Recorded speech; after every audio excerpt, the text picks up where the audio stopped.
What's up, everyone? Marc Lobliner, CEO, MTS Nutrition, Chief Marketing Officer, TigerFitness.com, creator of the Outright Bar, and partner in the Ambrosia Collective.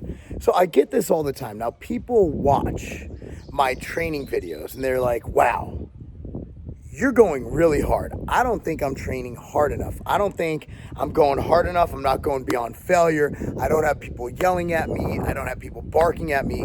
I don't think I'm going to make gains doing that. And to some degree, I'm going to say at some point in your career that you are going to get to a level where you will not make gains simply doing a body part split.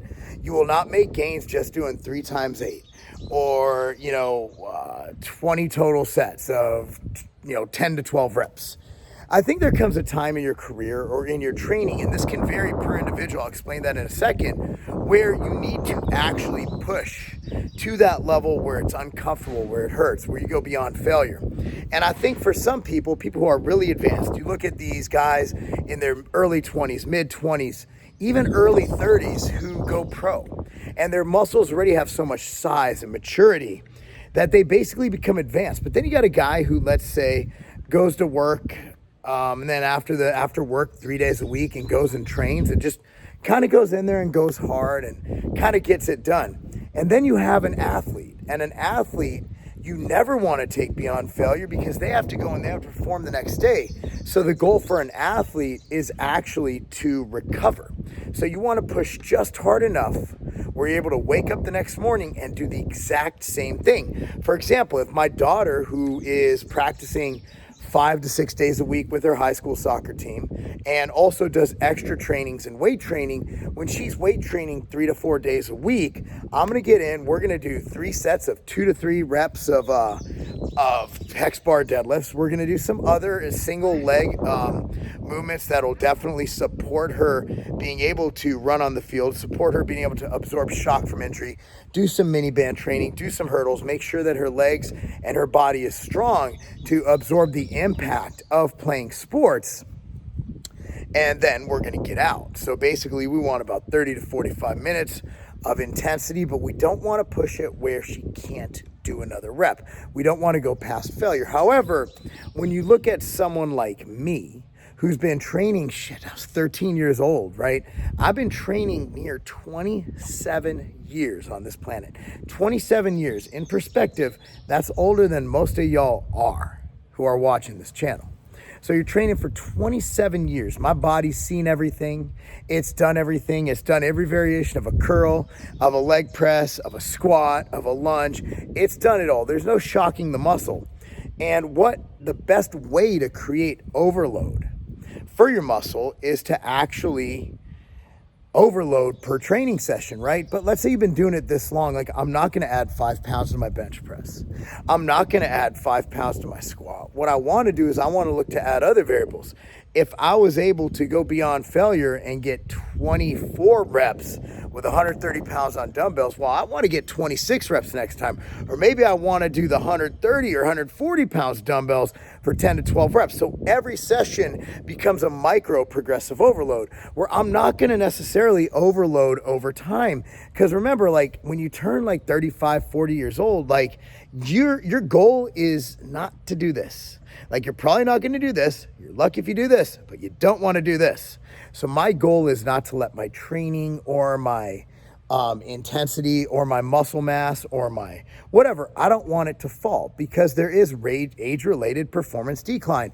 That's wear and tear. That's everything. That's why you don't see people, unless you're Tom Brady, playing in the NFL past 40 years old. It is what it is, whether it's hormonal, whether it's just wear and tear, whether it's degenerative, whether it's something to do with your mind. It's going to cause you to have that cognitive performance decline or just physical performance decline that occurs in all athletes. So as a weightlifter, I'm an athlete, but as a human being, one of the best ways I've heard put it is from Dr. Stu, who works at Paradigm Performance in Elgin, Illinois. And what he said is that everyone's an athlete. It's to what degree? Because we all have the ability to be an athlete, right? So whether you're a couch potato, that's a sedentary athlete. If you're just someone who works in an office and doesn't train but gets up and moves once in a while, well, you're a lightly active athlete. Let's say you're someone who goes on walks 3 days a week. You're a moderately active athlete. You're an athlete like my daughter. You're a competitive athlete. You're an athlete like myself. You're a physique athlete or an advanced physique athlete. So there's many different degrees of training. So what's best for you? I feel that in the first 3 to 4 years of training, when you're just putting on muscle and you're able to advance and overload, let's say your bench starts at 135 and then it's at like 140 at 3 months later, and then it's 150. As long as you keep going up and you're not at some absurd levels like 500 pounds for 10 reps, I think you can maintain doing sub-maximal workouts for a long time. Now, the good news about that, it's less wear and tear on your joints, okay? The good news about that is that it feels good. You don't feel run down afterwards, right? When you go beyond failure, it's neurologically and physically taxing. So, for example, this morning, I did a beyond failure leg training session. I did leg press for 30 reps with 8 plates and a band on each side, which doesn't sound like a lot, but on an Arsenal leg press, it's a lot of weight. And, you know, I'm not as strong as I used to be. I'm bigger than I used to be, but I'm not as strong. I'm just not as strong as I was when I was in my 20s. It is what it is. So what I would do is I did that beyond failure set. I had to sit down after the set for about 3 minutes just to not pass out.